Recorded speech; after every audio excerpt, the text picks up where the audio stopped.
we are live on Facebook, or you could be joining us later on Max Preps. I'm Steve Montoya. That is Chris Brown. We'll soon be joined by the founder of Lateral Sports, Tom Blameyer. Today, Chris, we're talking recruiting advice for everyone out there, but a pretty interesting topic today as we're looking at the high schools that produce the most talent around the country, and this is for all football college programs outside of JUCO. So some of these schools, it's amazing how many kids are playing on active rosters as of 2016 in college. Right, Steve. So much awesome data to sort through in this guide, and college is a hot topic right now. It's in full swing, and what better place to start? All right. We want to hear from you. We want to know what school you attend. If you want to know how many athletes currently from your school are playing at the college level outside of JUCO, leave us a comment on Facebook. If we don't get it to you on the air, Tom from Lateral Sports or one of us will be in there chiming away, letting you know exactly how many kids come from your school. All right, it's that time. We bring in the founder of Lateral Sports, and that is Tom Blameyer. He joins us here, Tom. And Tom, quick question for you with the lateral guide in general. Why is knowing where college talent comes from useful in the sense of the college guide that you create? As part of the guide, there's so much things you can do with it that a lot of high school kids and high school families haven't thought about. So I'll give you the four big things and the reason why we follow up and show you where are they now. The first one is to help put context around your stats in your highlight film. So I grew up in Idaho, ended up playing football at Cornell, but when I sent my film and my stats out across the country and said, you know, we were 12-0, I had this many yards receiving, they didn't really have the context around my competition level. It would have been great if I had the guide and I not only could have sent them that film, but said, here are the 100 kids from my classification or from my high school conference that are now playing in college. And then they have kind of a gauge of what type of competition you've been playing against. The second thing, kind of on that note, when you're trying to get in touch with a school, a really underutilized resource is the actual athletes at that school. So while I was at Cornell, it was very easy for Idaho kids or kids from Boise to reach out to me and say, you know, I'm trying to get my film in front of the Cornell coaches. Who's the right guy to do it with?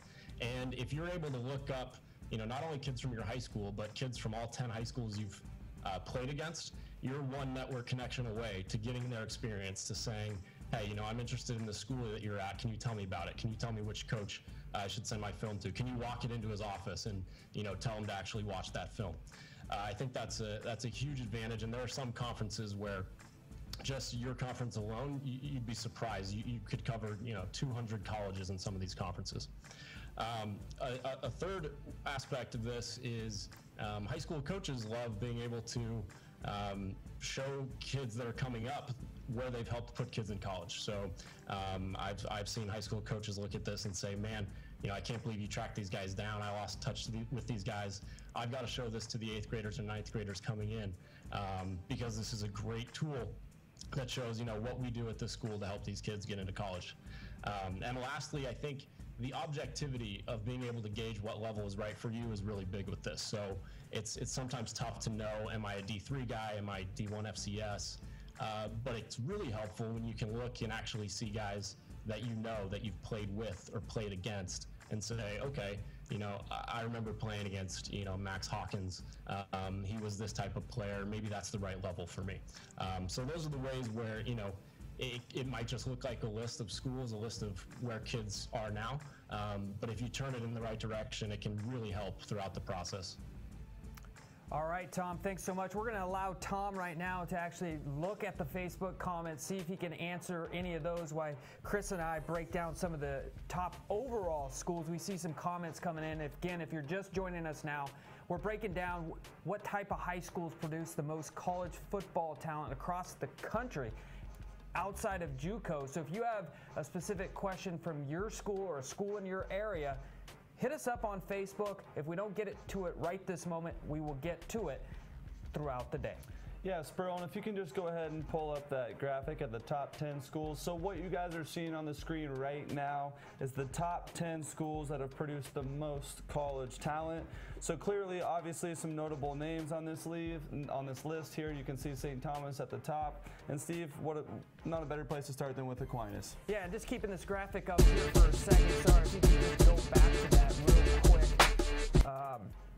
Or we'll just keep going. All right, Aquinas High School right now, we are live.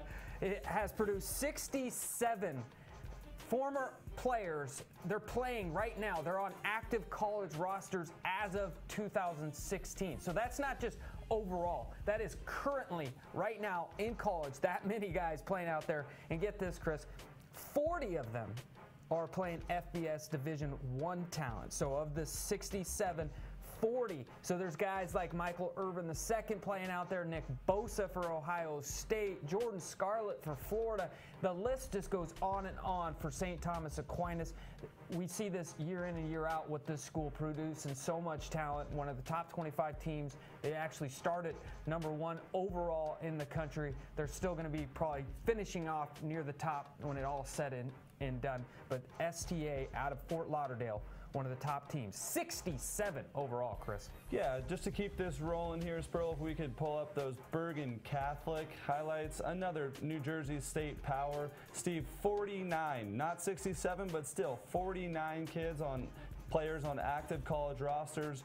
Only 8 of them in Division I, but that is also a good metric to show what this guide can provide and how it disperses among different levels of college. Speaking to the 8D1, not a bad quarterback for them last year. Jarrett Guarantano, big-time playmaker for them now at Tennessee. Again, 49 players on college rosters, Steve. That's impressive. That's very impressive. As we see the list again, these are the top 10 overall who have produced the most talent currently playing college football. Again, this is not overall. This is active as of now. Let's roll right along, tied at #3. Let's go Miami Central now. And Chris, another Florida team, this one producing 47 football players playing at the next level right now. You just think about that number, 47. There's many high schools out there where it's 1, maybe none, or 5 or less. Miami Central, 47 overall, and they have 29 players playing FBS Division I. So another school just producing loads and loads of talent in the state of Florida. That's Miami Central right there, 47. Yep, keeping it rolling just like you said, Steve. On to Cedar Hill, a classic Texas power. As we all know, Texas football, it's big time down there. 47 kids, tied with Miami Central just mentioned. 47 kids on active college rosters right now. 22 of them are playing Division I. Okay, guys, we know Texas football is big time, but just to throw you a couple names here, Aka Cedric Ware, a young running back for USC right now, getting some early run there. DeMarcus Lodge, a big-time wide receiver out of Cedar Hill, now in that stable of wide receivers for Ole Miss.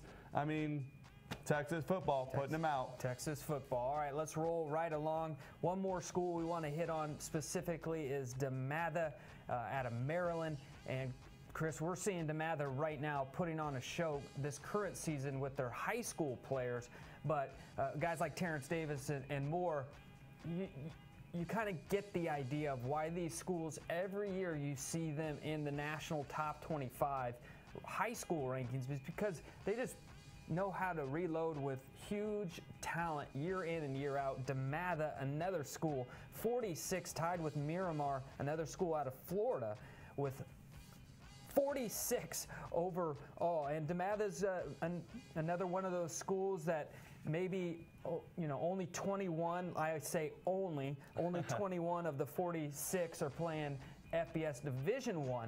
But like you said earlier, the lateral guide is meant to help high school kids, their parents, and their coaches when choosing the right place to play at the next level. It's all about data and the facts about these schools and what they're producing, and what we're breaking down right now on the show is what kind of high schools are producing the most talent. So here it is one more time, the top 10 overall.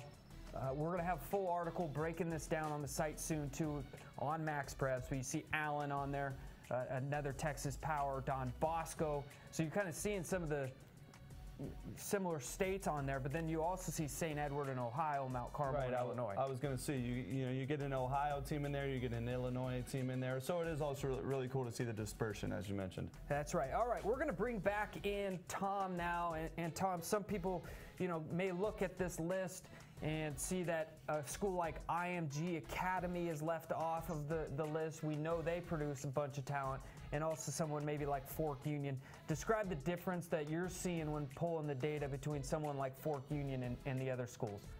Yeah, absolutely. So for those that don't know, Fork Union, part of IMG, there's a couple other military academies where a lot of players go play a fifth year. So if they want to have another year to develop or have another year to apply to different schools, those are postgraduate programs. And so on the rosters where we gather this information, a lot of those players are listed with where they went to their four-year high school and then their postgraduate high school. And so we'll have a different list of that. Fork Union, like you said, is far and away a hot spot for that type of player. Hargrave Military Academy is another one. And another option, if you're looking out of high school and it's not this year that you want to go play in college, those are an interesting option as well. But that's why they're not in the list of purely four-year high schools there. Yeah, and Tom, just to kind of circle back to where we began when we came on, for those just joining now. So we're looking specifically at high schools and how they produce talent. And the number one reason this is important in the guide you would say is to kind of, so you can see where you stack up against maybe kids that you played against. Specifically, something like that is one of the main reasons that this is important and why it's in the guide. Definitely. So there's a lot of media coverage, press coverage around Division I players, right? And that leaves a lot of wondering, what's a typical D3 guy like? And I think that Bergen Catholic example from earlier is great. There's 49 guys playing college football from there, but only 8 of them are D1 FBS. And so if you're, coming out of Bergen Catholic, you might know the 8, or if you're around New Jersey, you might have heard of the 8. But it's those other 41 that is interesting to say, like, where did those guys end up? How's their experience going at a school that you might not have heard of? It's sometimes can be tough to get a high school kid interested in a small Division III school they haven't heard of. But if you say, hey, do you remember, Steve Montoya? He was, player of the year in your conference. He's at this school. All of a sudden, you get a better gauge and say, oh, maybe that must be better talent than I thought, or that is actually my level right there. So having that gauge, there's 78,000 college football players on rosters. Only less than a quarter are at the D1 level. So there's a lot of opportunities and again, a lot of myths and misunderstandings about, who is a typical D2 or D3 type guy. This gives you the facts, allows you to look for yourself at the players from your conference, your area, who have gone on and which schools they've had success at. Right, Tom, and I think it's important to realize too, you mentioned there that not everybody is basically going to be on a top 100 list, or not everybody is going to go to the big camps, but that doesn't mean there isn't a fit for you. There are a lot of guys that you could say are, average compared to the top 100, but there is a place for them, and your guide does a great job of helping people know where that fit is. Yeah, exactly. It's, especially, like I mentioned, if you're not from a big name school or from a big state, it can often be, kind of daunting to go through the college process. So not only can this help you say, okay, there's more players out there from my state or my city than I thought, but also use that information when you talk to the college coach. So, for a $99 college guide, to be able to put that context in your conversations with college coaches, that's worth the price right there. Like I said, to be able to put my film from Boise, Idaho with some context around it would have been super helpful when I was reaching out. I've got pulled up a couple of the schools from the comments here. Perfect. Bishop Gorman, somebody asked about that. They've got 26 on current college rosters. That's number 1 in Nevada and top 120 in the country. And with 15,000 high schools that play football, top 120 is pretty impressive. Yeah. Chaminade, West Hills, California, 19 players playing in college right now, and St. Cloud was tossed out there.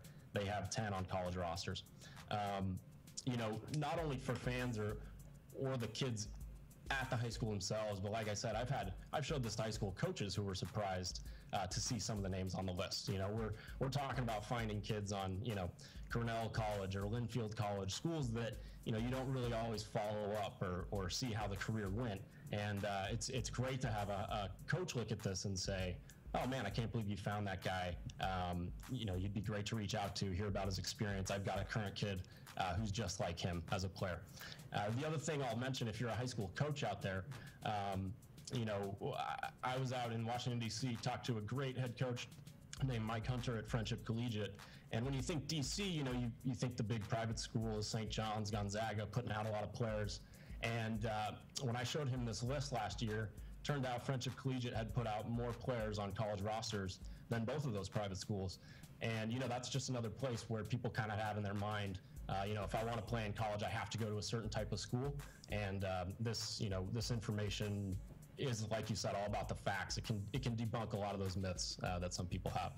Yeah, and bringing up some great points, and speaking from personal experience, you can see, you watch kids play at a high school, and you know that those kids are good players, but then as they leave high school, unless they're Eddie Vanderdoes playing for UCLA, you don't, or they're playing on national TV maybe every week, you don't maybe follow up on some of those kids that you knew were good and they're going to play at the next level.